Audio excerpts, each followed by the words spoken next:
Hello students, I am Sanjeev Agnihotri and welcome to my YouTube channel Success Plus, and today I am going to teach you third part of chapter number 1 computer का परिचय।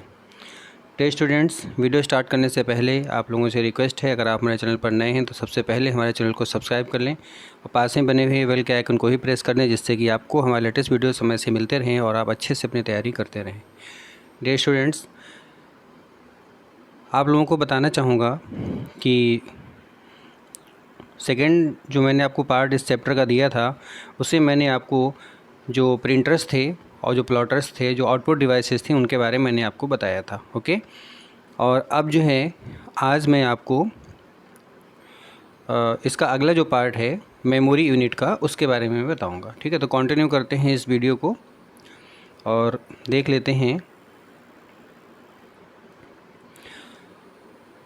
लिखा है, memory computer का वह भाग होता है जिसमें सभी डाटा एवं प्रोग्राम स्टोर किए जाते हैं। ठीक है, मेमोरी का मीन्स याददाश्त होता है। ठीक है, सभी लोगों को पता होगा कि मेमोरी जो है कंप्यूटर का वो हिस्सा होता है जिसमें हम अपने डाटा को, अपने प्रोग्राम्स को स्टोर करते हैं, भंडार करते हैं फ्यूचर के लिए। ठीक है, और होता है इसमें क्या है, इसको हम अपने डाटा, अपने प्रोग्राम को हम स्थायी यानी कि परमानेंट और फिर टेम्परेरी, दो प्रकार से इसको हम अब मेमोरी में स्टोर कर सकते हैं। यानी कि टेम्परेरी भी कर सकते हैं और परमानेंट भी कर सकते हैं। ठीक है, मेमोरी जो है वो दो प्रकार की होती है, एक तो होती है प्राइमरी मेमोरी और दूसरा होता है सेकेंडरी मेमोरी। ठीक है, तो पहले हम प्राइमरी मेमोरी के बारे में देख लेते हैं कि जो प्राइमरी मेमोरी है उसमें क्या होता है, इनपुट तथा आउटपुट डाटा कुछ समय के लिए स्टोर किया जाता है। ठीक है, यानी प्राइमरी मेमोरी में जो डाटा होता है वो हमेशा के लिए नहीं रहता है, बल्कि उसमें कुछ टाइम के लिए डाटा को स्टोर किया जाता है। ठीक है, इसकी गति बहुत ही तेज़ होती है। रैम और रोम, आप लोगों ने सुना होगा कि रैम मोबाइल वगैरह में भी होती है रैम, तो रैम और रोम ऐसी मेमोरी है जो कि प्राइमरी मेमोरी के भाग हैं। ठीक है, अब रैम और रोम बहुत ही इंपॉर्टेंट है, तो इसके बारे में थोड़ा सा देख ले रहे हैं।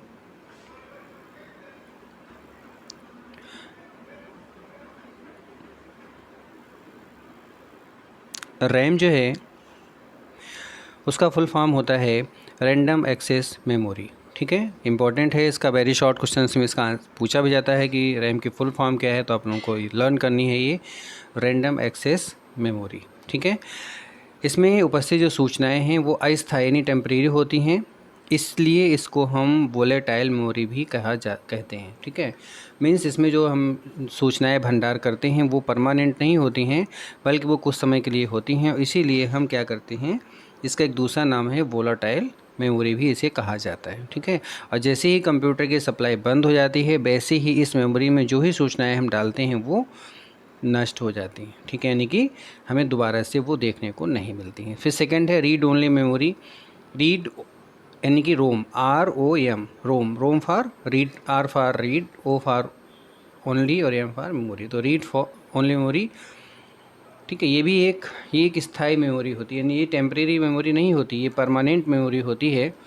इसे हम नॉन वोलेटाइल मेमोरी भी कहते हैं। ठीक है, क्योंकि परमानेंट होती है इसलिए हम इसको नॉन वोलेटाइल मेमोरी भी कहते हैं, और इसमें जो उपस्थित सूचनाएं होती हैं उनको हम केवल पढ़ सकते हैं। ठीक है, इसके नाम से लग रहा है रीड ओनली मेमोरी, यानी जिसको केवल हम रीड कर सकें। रीड मीन्स पढ़ना, ओनली मीन्स केवल।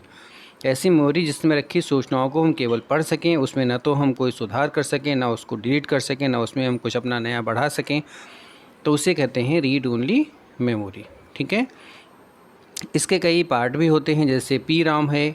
ठीक है, प्रोग्रामेबल रीड ओनली मेमोरी होता है। ठीक है, फिर है EPROM है, यानी कि erasable programmable read only memory है, और EEPROM है, यानी कि electronically erasable programmable read only memory. यानी कुल मिलाकर के हम कह सकते हैं कि इसके 3 पार्ट भी होते हैं। ठीक है, तो ये तो भाग हो गया किसका, प्राइमरी मेमोरी का। प्राइमरी मेमोरी में 2 मेमोरी आती हैं, एक तो रैम आती है जो कि टेम्परेरी होती है, और एक रोम होती है जो कि परमानेंट होती है। रैम को हम वोलेटाइल मेमोरी भी कहते हैं और रोम को हम नॉन वोलेटाइल मेमोरी भी कहते हैं। ठीक है, नेक्स्ट है सेकेंडरी मेमोरी। सेकेंडरी मेमोरी के बारे में थोड़ा सा देख लें। सेकेंडरी मेमोरी जो है क्या होती है, CPU के, सेकेंडरी मेमोरी जो है वो CPU के बाहर होती है, इसलिए इसको बाह्य या ऑक्सिलरी मेमोरी भी कहा जाता है, ठीक है। यानी कि ऐसी मेमोरी जो सीपीयू के अंदर ना लगी हो, सीपीयू के बाहर हो, तो उसे हम क्या कहेंगे, वो होगी बाह्य मेमोरी उसको हम कह सकते हैं, या फिर उसको हम ऑक्सिलरी मेमोरी भी कह सकते हैं, ठीक है। इस मेमोरी में ऐसी सूचनाएं स्टोर होती हैं जिन्हें लंबे समय तक स्टोर करना होता है तथा जिसकी आवश्यकता लगातार ना पड़ती हो, ठीक है। जैसे सेकेंडरी मेमोरी वो होती है जो सीपीयू के अंदर ना लगी हो, सीपीयू के बाहर होती है, और ऐसी सूचनाएं जो हमें बहुत ही कम चाहिए होती हैं, जिनको हम सीपीयू में रख कर के अपना स्पेस भरना नहीं चाहते हैं, तो हम क्या करते हैं, ऐसी सेकेंडरी मेमोरी में अपनी डाटा को हम भर देते हैं, ठीक है। जैसे इसमें पहला आता है हार्ड डिस्क, ठीक है। हार्ड डिस्क जो है वो एक जैसे सेट टॉप बॉक्स टीवी में लगा होता है, वो थोड़ा सा बड़ा होता है, उससे थोड़े से उससे छोटे साइज़ की एक चौकोर जो है वो डिवाइस होती है, और इसे कंप्यूटर के अंदर भी लगाया जाता है, कंप्यूटर के बाहर भी इसको, यानी कि इंटरनल हार्ड डिस्क भी होती है और एक्सटर्नल हार्ड डिस्क भी होती है, यानी कि हम अंदर भी लगा सकते हैं, सीपीयू के अंदर सेट कर सकते हैं, और उसे हम बाहर, जैसे कि हमारे पास पेन ड्राइव होती है, वैसे हम बाहर उसको निकाल करके अपने पास भी रख सकते हैं, ठीक है। और इसका दूसरा नाम विंचेस्टर डिस्क भी होता है, ठीक है। ये हार्ड डिस्क जो है सबसे मेन जो एक डिवाइस होती है जिसमें कि हम अपने डाटा को स्टोर करते हैं। सेकेंडरी मेमोरी का सबसे इम्पोर्टेंट जो पार्ट है वो क्या है, हार्ड डिस्क है। फिर नेक्स्ट आता है फ्लॉपी डिस्क। फ्लॉपी डिस्क जो है बहुत ही एक आउटडेटेड चीज़ हो गई, यानी कि पहले चलती थी, और इसको हम डिस्केटी भी कहते हैं, ठीक है। डिस्केटी जो है फ्लॉपी डिस्क को ही कहा जाता है, और इसको डिस्क के नाम से भी जाना जाता है। इसमें होता क्या है कि इसमें बहुत ही कम स्पेस होता है, यानी कि फ्लॉपी डिस्क जो है पहले चलती थी, अब तो चलती भी नहीं है। अब शायद जो मोस्टली कंप्यूटर्स आते हैं उनमें फ्लॉपी ड्राइव लगी भी नहीं जिसमें फ्लॉपी हम लगा सकते हैं।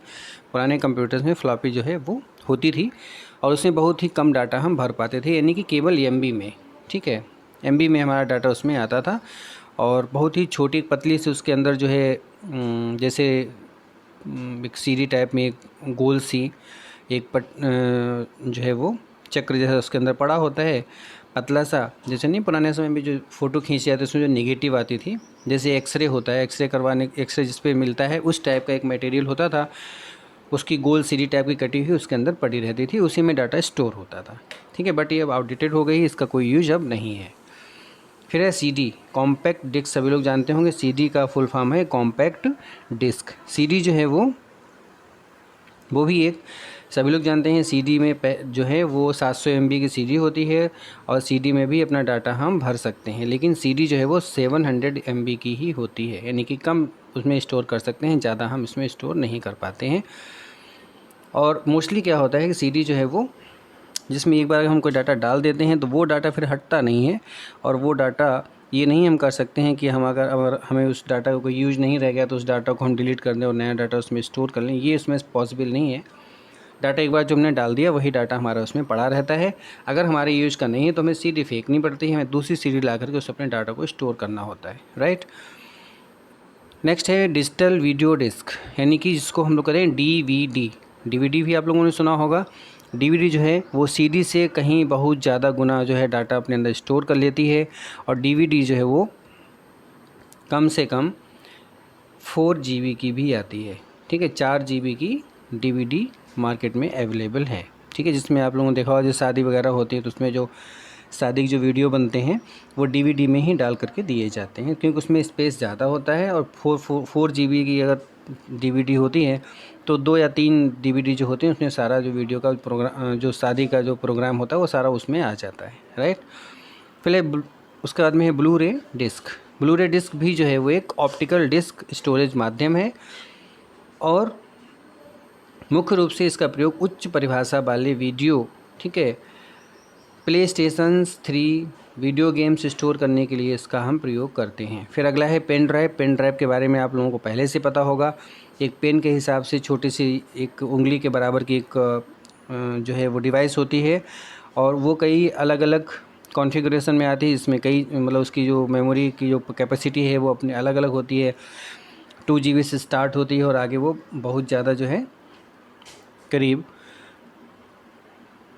8 GB 32 GB ठीक है, 16 GB, जैसे आप जो उसको अपने यूज के हिसाब से लेना चाहें तो उसके हिसाब से वो ले सकता है। और जो USB पोर्ट लगे होते हैं CPU में लगे होते हैं, या फिर लैपटॉप है तो लैपटॉप में लगे होते हैं, उनमें उसको हम पेन ड्राइव को लगा करके अपना डाटा उसमें स्टोर कर लेते हैं, राइट।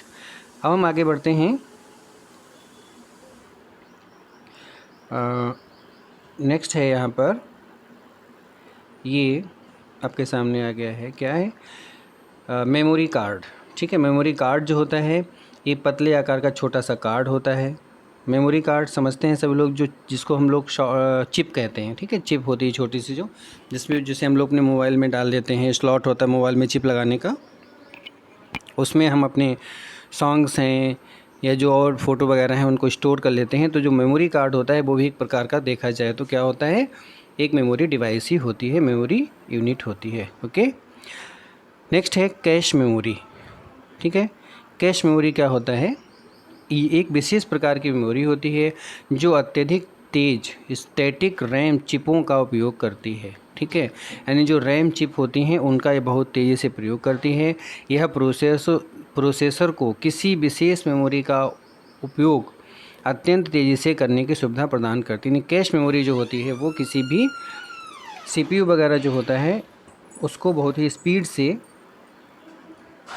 कार्य करने की सुविधा प्रदान करती है। इसको हम कहते हैं कैश मेमोरी, जो कि अंदर ही सिस्टम में ही लगी होती है। ओके, अब हम आगे बढ़ लेते हैं। कुछ मेमोरी की जो यूनिट्स हैं, मेमोरी की कुछ इकाइयाँ हैं वो हमारे सामने हैं यहाँ पर। कुछ ये जानना भी इम्पोर्टेंट है, ज़रूरी चीज़ से बिट है। ठीक है, तो एक बिट जो है उसमें 0 और 1 दो बाइनरी डिजिट होती हैं। बाइनरी डिजिट का मतलब आप लोग समझ जाएं कि बाइनरी नंबर्स जो होते हैं वो कंप्यूटर, केवल हम जिससे कंप्यूटर में जो भी इनपुट करवाते हैं, मैंने पहले वाले वीडियो में आपको बताया भी था कि जो भी डाटा इनपुट होता है वो 0 और 1 यानी कि बाइनरी के रूप में कंप्यूटर के अंदर प्रवेश होता है। ठीक है, तो यहाँ पर सबसे छोटी इकाई तो बिट ही होती है जिसको हम बाइनरी डिजिट कहते हैं, वो 0 और 1 को हम बिट कहते हैं। ठीक है, फिर उसके बाद में जो 8 बिट्स होती हैं उनसे एक बाइट बनती है, या उसको हम 2 निबल भी कह सकते हैं। ठीक है, फिर 1024 यानी 1024 बाइट्स मिलकर के 1 किलो KB बनाती हैं। फिर 1024 किलो KB मिलकर के 1 MB बनाती हैं। फिर 1024 MB मिलकर के 1 GB बनाती हैं। ओके, इसके बाद में 1024 GB जब मिलती हैं तो उससे एक TB यानी टेराबाइट बनता है। फिर 1024 टेराबाइट को मिला करके एक पेंटाबाइट बनता है। 1024 पेंटाबाइट, देखिए सब आप लोग यहाँ तक अभी आ गए होंगे कि आजकल जो मेमोरी होती है, जो हार्ड डिस्क वगैरह होती हैं जो सिस्टम में लग करके आती हैं, वो जो जनरली सिस्टम लैपटॉप वगैरह हैं उनमें 1 TB की हार्ड डिस्क लगी होती है, यानी कि 1 टेराबाइट की हार्ड डिस्क लगी होती है, जो कि काफ़ी होती है एक पर्सनल कंप्यूटर को चलाने के लिए। जो लोग प्रोफेशनल अपना सिस्टम यूज़ करना चाहते हैं उनको फिर जितनी भी आगे बढ़वानी हो बढ़वा सकते हैं, 2 TB कर सकते हैं, और चाहें तो वो 1024 टेराबाइट कर लें जिसमें कि 1 पेंटाबाइट हो जाएगा, यानी 1 पेंटाबाइट भी वो लगा सकते हैं। उनकी डिपेंड करता है उनकी कैपेसिटी पर कि उनका जो वर्किंग है वो किस प्रकार का वो कार्य करते हैं, जिसके लिए उन्हें कैसी मेमोरी चाहिए। फ़िलहाल 1 TB इस समय जो है करंट में चल रही है, राइट। फिर 1 TB 1024 टेराबाइट मिला करके 1 पेंटाबाइट मैंने बता ही दिया। फिर 1024 पेंटाबाइट बनते हैं, इससे कि 1 एक्साबाइट बनता है। 1024 एक्साबाइट मिल करके 1 जेटाबाइट बनता है। ओके, फिर 1024 जेटाबाइट मिला करके 1 योटाबाइट बनता है। 1024 योटाबाइट जब मिलते हैं तब 1 ब्रांटोबाइट बनता है, और 1024 ब्रांटोबाइट जब मिलते हैं तो 1 जियोबाइट बनता है। ठीक है, और नीचे लिखा हुआ है यहाँ पर नोट में, बिट सबसे छोटी तथा जियोबाइट सबसे बड़ी मेमोरी इकाई है। ठीक है, यानी सबसे छोटी कौन सी है तो बिट है, बाइनरी डिजिट है। सबसे बड़ी कौन सी है, जियोबाइट। ठीक है, ये आपका मेमोरी यूनिट को लेकर के यहाँ पर हो गया है। तो कितनी मेमोरी बताइए आपको, एक तो प्राइमरी मेमोरी जिसमें क्या आता है रैम और रोम, एक सेकेंडरी मेमोरी जिसमें क्या आता है कि जो सिस्टम से जैसे हार्ड डिस्क है, पेन ड्राइव है, CD है, DVD है। ठीक है, कैश मेमोरी, ये सारी जो हैं ये कह सकते हैं कि हम सेकेंडरी मेमोरी हैं। अब हम बात कर लेते हैं सॉफ्टवेयर के बारे में कि सॉफ्टवेयर क्या होता है। मैंने थोड़ा सा पहले भी बताया था कि सॉफ्टवेयर क्या होता है कि प्रोग्रामिंग भाषा में लिखे गए ऐसे निर्देश यानी ऐसे प्रोग्रामों का एक श्रृंखला होती है जो कंप्यूटर सिस्टम के कार्यों को नियंत्रित करता है। ठीक है, यानी कि एक प्रोग्राम बनाया जाता है। प्रोग्रामिंग जो लैंग्वेजेज हैं जैसे सी लैंग्वेज है, ठीक है, और जावा है, ओरेकल है, ठीक है, अलग अलग लैंग्वेज होती हैं जो प्रोग्राम को बनाया जाता है। तो जो बने हुए प्रोग्राम, जिस भाषा में प्रोग्राम बनाए जाते हैं, उन प्रोग्रामों की एक चेन होती है, एक श्रृंखला होती है जिससे कि कोई काम हम करवा सकते हैं, तो उसे हम सॉफ्टवेयर कहते हैं। जैसे कि हम लोग वर्ड पे टाइप कर लेते हैं, पेंटिंग में पेंट बना लेते हैं, ठीक है, एक्सेल पे कैलकुलेशन कर लेते हैं, तो वो सारे जो हैं सॉफ्टवेयर ही होते हैं। ठीक है, सॉफ्टवेयर जो हैं उनको वर्गीकृत किया गया है। पहला है सिस्टम सॉफ्टवेयर। सिस्टम सॉफ्टवेयर वो होता है कि ऐसे सॉफ्टवेयर बनाए जाते हैं जो कि कंप्यूटर की देखभाल कर सकें, कंप्यूटर को में अगर कोई कमी आए तो उनको अपने हिसाब से जो है थोड़ा सा सुधार सकें, तो उन्हें हम सिस्टम सॉफ्टवेयर कहते हैं। जैसे कि ऑपरेटिंग सिस्टम जो है सिस्टम सॉफ्टवेयर का उदाहरण है, डिवाइस ड्राइवर है, ठीक है, भाषा अनुवादक है, ये सब जो है सिस्टम सॉफ्टवेयर कहलाते हैं। ठीक है, फिर बताया गया ऑपरेटिंग सिस्टम क्या होता है, इसके बारे में बताया गया है। ऑपरेटिंग सिस्टम जो है दो या दो से अधिक प्रोग्रामों का समूह होता है जो कंप्यूटर के विभिन्न संसाधनों को नियंत्रित करता है। यानी ये कह सकते हैं कंप्यूटर में जो भी क्रियाएं होती हैं उनको कंट्रोल करना, उनको मैनेज करना ऑपरेटिंग सिस्टम का ही काम होता है। ठीक है, और होता क्या है कि चूँकि कंप्यूटर जो है वो एक मशीन है और हम लोग उसको चलाते हैं, हम इंसान हैं, तो एक हार्डवेयर, एक मशीन जो है वो हमारी बात कैसे समझ पाए और हम उस मशीन की बात कैसे समझ पाएँ, तो हमारे दोनों के बीच में संबंध स्थापित करने के लिए, यानी हम एक दूसरे की बात को समझ लें, मशीन और इंसान एक दूसरे की बात को समझ ले, इसलिए ऑपरेटिंग सिस्टम वहाँ पर कंप्यूटर में डाला जाता है, जिससे कि लोग जो हैं वो ऑपरेटिंग सिस्टम के माध्यम से क्या करें, कंप्यूटर की बात को समझ लें और कंप्यूटर को अपनी बात समझा सकें। ठीक है, कुछ ऑपरेटिंग सिस्टम के यहाँ नाम भी दे रखे हैं, जैसे कि MS विंडोज़ है, विंडोज़ के बारे में सभी लोग जानते हैं। ठीक है, माइक्रोसॉफ्ट जो कंपनी है उसके द्वारा बनाया गया ये क्या है, ग्राफिकल यूजर इंटरफेस है। ग्राफिकल यूजर इंटरफेस क्या होता है कि ऐसी सुविधा हमारे स्क्रीन पर आ जाए जिसमें कि हमें ग्राफ के रूप में, चित्र के रूप में बने हुए आइकन्स दिखाई दें, उन पर हम क्लिक करें और हमारा काम हो जाए। ठीक है, तो MS विंडोज़ जो है वो माइक्रोसॉफ्ट विंडोज़ है, माइक्रोसॉफ्ट कंपनी द्वारा बनाया गया है ये सॉफ्टवेयर, जिसके माध्यम से हमें बहुत सी सुविधाएं मिलती हैं। और विंडोज़ जो हैं मार्केट में बहुत से उसके वर्जन हमारे सामने आ चुके हैं, जैसे 95 आया था, फिर 98 है, फिर विंडो XP आया, विंडो विस्टा आया, विंडो 7 आया, विंडो 8.1 आया, विंडो 10 आया। ठीक है, ये सभी मार्केट में अवेलेबल हैं। जो जिसकी जैसी रिक्वायरमेंट होती है वो अपने रिक्वायरमेंट के अनुसार अपने सिस्टम में उस विंडोज़ को इंस्टॉल करवा लेता है। राइट, नेक्स्ट है लाइनक्स। लाइनक्स जो है वो क्या है, लाइनक्स भी एक ऑपरेटिंग सिस्टम है जिससे लाइनस टॉरवेल्ड्स नाम के व्यक्ति ने विकसित किया था।